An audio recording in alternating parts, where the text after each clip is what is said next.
So when it comes to masking and plugs for blasting or powder coating, when you're trying to protect parts and surfaces of parts that you don't want to have a coating on or you don't want to be blasted, we've talked about masking in the past and taping and things like that.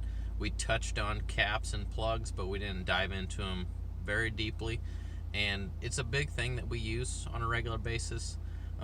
We at Kaiser, we might not use them as much as other facilities. We usually are just using stock off the shelf plugs or caps that we can order from suppliers. There are a lot of companies that use very customized masking.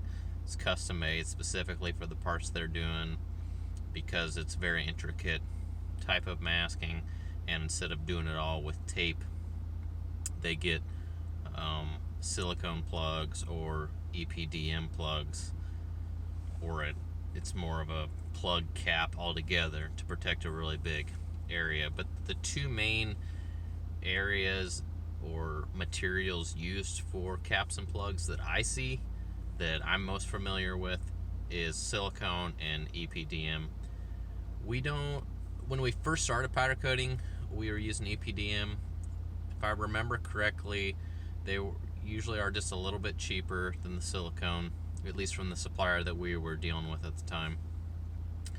And the EPDM is heat resistant, they work well, they hold up really well to blasting.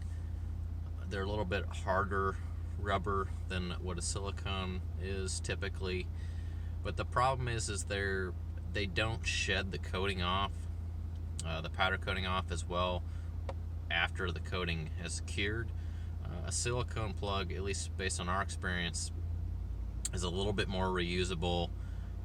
Each layer of powder coating doesn't stick very well to the plug, so you can kind of, when you go to reuse that plug, just by grabbing it, you kind of crumble the old coating off, and it's pretty much brand new or close to, where the EPDM seems to just get layers and layers and layers, and then you just have to throw them away.